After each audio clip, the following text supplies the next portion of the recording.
अभिवादये, अहमस्मि नारायणदत्तमिश्रः। अत्र भवतां स्वागतम् एतस्मिन् डीडी न्यूज़ वार्ता प्रसारणे। आदौ प्रमुखाः वार्ताः। तृतीयस्य चाणक्य डिफेन्स डायलॉग इत्यस्य संवादक्रमस्य अद्य प्रभृति भवेत् समारम्भः। द्विदिवसीये कार्यक्रमे राष्ट्रपतिपदासीना द्रौपदी मुर्मुवर्या मुख्यातिथिरूपेण भवेत् सम्मिलिता।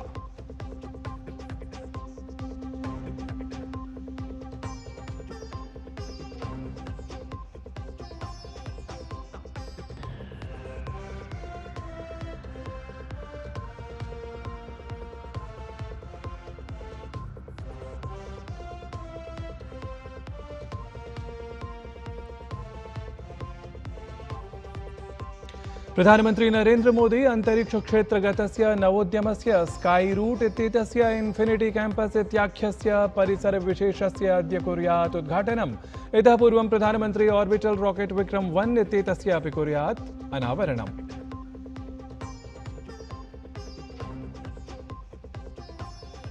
तृतीयस्य भारत इंडोनेशिया रक्षामन्त्रिवार्ताक्रमस्य आयोजनमद्य। द्वयोः नेत्रोः मध्ये क्षेत्रीय सुरक्षा विषये अथ विविध प्रकरणेषु अपि भवेत् वार्ता। संयुक्त राज्य अमेरिका देशस्य व्हाइट हाउस इत्यतः समीपे गोलिका प्रहरण प्रकरणं जातम्। गोलिका प्रहरण प्रकरणे तस्मिन् नेशनल गार्ड इत्याख्यौ द्वौ सुरक्षा भटौ तत्रत्यौ गंभीररूपेण आहतौ सूच्येते। ट्रम्प इत्यसौ उक्तवान् आक्रान्ता सम्मुखीकुर्यात् गंभीरं परिणामम्। अथ टोक्यो नगर्याम् आयोजितायां डेफलिम्पिक्स इत्याख्य प्रतियोगितायां भारतीय क्रीडकैः विहितम् उत्तमं प्रदर्शनम्। 9 स्वर्णानि 7 रजतानि 4 कांस्यानि च विजित्य अत्र प्रतियोगितायां 6ठे स्थाने अराजत भारतम्। साम्प्रतं वार्ताः विस्तृतीकृताः। भारतीय संविधानस्य अंगीकारस्य 76 सम्पूर्त्यवसरे ह्यः संविधानसदने विशेष समारोहः समनुष्ठितः जातः। केन्द्रीय सभागारे समनुष्ठिते कार्यक्रमे राष्ट्रपतिः, उपराष्ट्रपतिः, प्रधानमन्त्री, लोकसभाध्यक्षः, सदनद्वयस्य सांसदाः, अन्ये गणमान्याः च नागरिकाः सम्मिलिताः भूताः।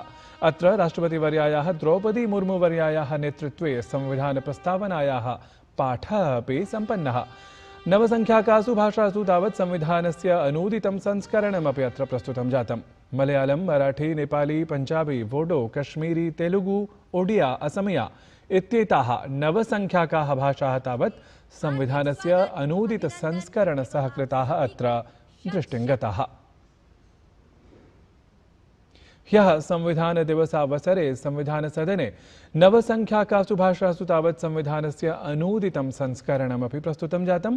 तावत् आयर्लैंड देशे संस्कृत भाषायां प्रस्तावना भागस्य पाठः अपि प्रस्तुतः जातः इति विशेषः। तत्र आयर्लैंड देशे भारतीयः राजदूतः डॉक्टर अखिलेश मिश्रः संस्कृत भाषायां संविधानस्य प्रस्तावना भागं प्रस्तुतवान्। भारतस्य जनाः भारतं संपूर्ण प्रभुत्व संपन्नं समाजवादिनं संप्रदाय निरपेक्षं लोकतंत्रात्मकं गणराज्यं विधातुं तस्य समस्तान् नागरिकांश्च सामाजिकं, आर्थिकं, राजनीतिकं च न्यायं, विचारस्य अभिव्यक्तेः, आस्थायाः, धर्मस्य उपासनायाश्च स्वतन्त्रतां, प्रतिष्ठायाः अवसरस्य च समतां प्रापयितुं तेषु सर्वेषु च व्यक्तिगौरवस्य, राष्ट्रस्य एकतायाः, अखण्डतायाश्च सुनिश्चायिकां बन्धुतां वर्धयितुं कृतदृढसङ्कल्पाः इदं संविधानम् अंगीकृतम्, अधिनियमितम्, आत्मार्पितं च कुर्महे। तावत् संविधानदिवसस्य अवसरे doctor Ambedkar अन्ताराष्ट्रियकेन्द्रे सामाजिकन्यायाधिकारितामन्त्रालयेन doctor Ambedkar Foundation इत्येतेन समवायेन च राष्ट्रियसम्मेलनस्य आयोजनं विहितम्। द लिविंग कॉन्स्टिट्यूशन 75 वर्षों की लोकतंत्र गरिमा और विकास की यात्रा अर्थात जीवत् संविधानम् 76 वर्षाणां लोकतन्त्रस्य गरिम्णः विकासस्य च यात्रा इति ऐषमः सम्मेलनस्य विषयः आसीत्। एतस्मिन् कार्यक्रमे प्रभूतसंख्यायां विधिविशेषज्ञाः, विद्यार्थिनः, प्रतिनिधयः च सहभागितां कृतवन्तः। कार्यक्रमे पूर्वमुख्यन्यायाधीशः न्यायमूर्तिः वी.आर्. गवई इत्यसौ कथितवान् संविधानं सर्वोच्चमस्ति, अथ च एतत् भारतस्य वञ्चितवर्गेभ्यः जीवने रेखात्वेन कार्यं निभालयति। संविधानं वस्तुतः जीवद्ग्रन्थरूपमस्ति, यत् हि समाजेन सह विकसितं जायते इति। While paying tribute to the framers of the Constitution, let us resolve that all of us will pledge to act in furtherance of the promise of the Constitution makers, the framers of the Constitution, to bring social and economic equality, social and economic justice, along with the political equality and political justice.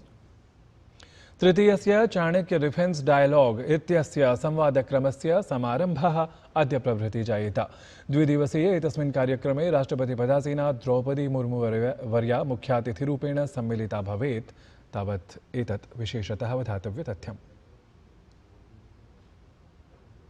प्रधानमन्त्री नरेन्द्र मोदी अन्तरिक्षक्षेत्रगतस्य नवोद्यमस्य Skyroot इत्येतेन सम्बद्धस्य infinity campus इत्याख्यस्य परिसरविशेषस्य उद्घाटनम् अद्य कुर्यात्। इतः पूर्वं प्रधानमन्त्री ऑर्बिटल रॉकेट विक्रम 1 इत्येतस्य अपि अनावरणं तत्र एव कुर्यात्।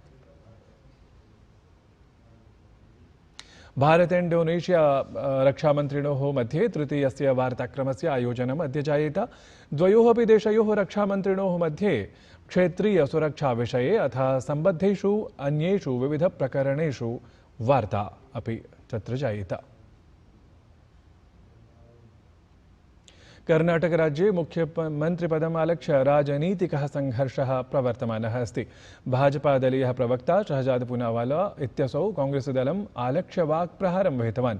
असौ उक्तवान् यत् राज्यस्य जनाः त्रस्ताः सन्ति, अथ कांग्रेसदलीयाः प्रशासनसम्बद्धे तावत् भ्रष्टाचारे लिप्ताः सन्ति इति। कर्नाटका में किस्सा कुर्सी का अब चरम पर पहुंच चुका है। सिद्धरामैया जी ने कहा कि हाईकमांड कंफ्यूजन को खत्म करे सीएम को लेकर, तो डीके शिव कुमार जी का बयान आया है कि देखिए सीक्रेट डील है, एक सीक्रेट डील है इस पूरे मामले में। ये कौन सी सीक्रेट डील है, क्या इसके पीछे राज है, क्या सीक्रेट डील की गई थी और किसके द्वारा सीएम पोस्ट के लिए। हाईकमांड जो है, खड़गे जी बोलते हैं कि मैं हाईकमांड नहीं हूं, कोई और हाईकमांड है, और वो हाईकमांड तो दिख नहीं रहे।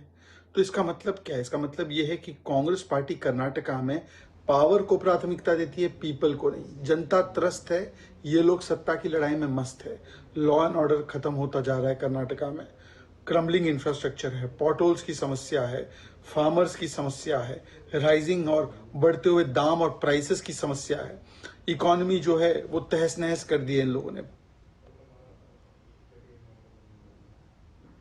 अयोध्यायां श्रीराममन्दिरगतं ध्वजारोहणसमारोहमालक्ष्य पाकिस्तानदेशेन कृतायाः अनर्गलटिप्पण्याः कठोरम् उत्तरं विदेशमन्त्रालयेन प्रदत्तमस्ति।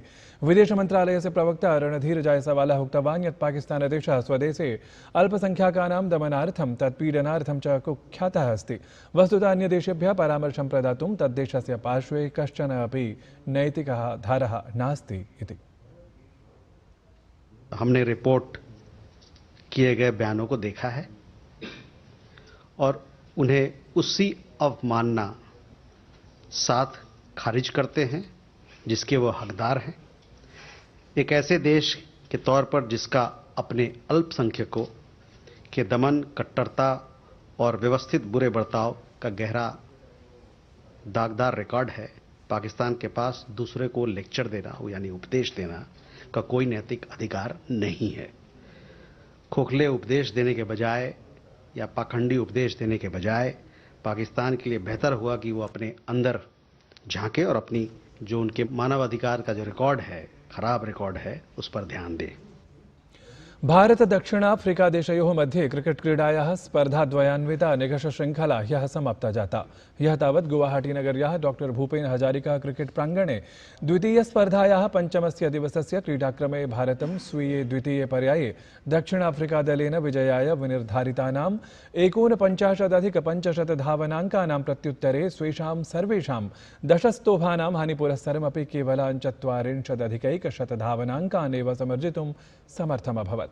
अथ एतेन सहैव स्पर्धायामेतस्यां भारतीयं दलं निकषस्पर्धानां स्वकीय इतिहासे अत्यन्तगर्हितरूपेण 8,400 धावनाङ्कैः पराजितमभवत्। दक्षिणाफ्रिकादलस्य मार्को जान्सेन् इत्यसौ तीव्रकन्दुकक्षेपकः भद्रतरप्रदर्शनबलात् स्पर्धाक्रीडकः अथ च दक्षिणाफ्रिकादलीयः एव घूर्णनगतिकः कन्दुकक्षेपकः साइमन् हार्मर् इत्यसौ अत्यन्तप्रभावी प्रदर्शनकारणात् च शृङ्खलाक्रीडकः ख्यापितः जातः।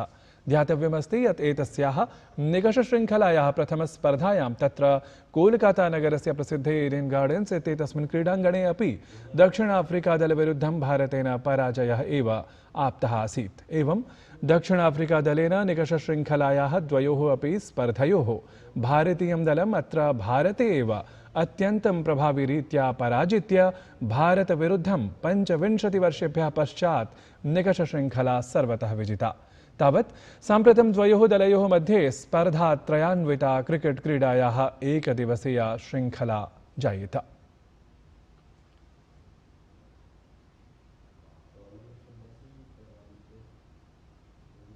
एतेन सहैव वार्तासंस्करणमेतत् अधुना सम्पद्यते। अभिनववार्ताभिः सह पुनः उपस्थास्यामः। तावत् मङ्गलं भूयात्।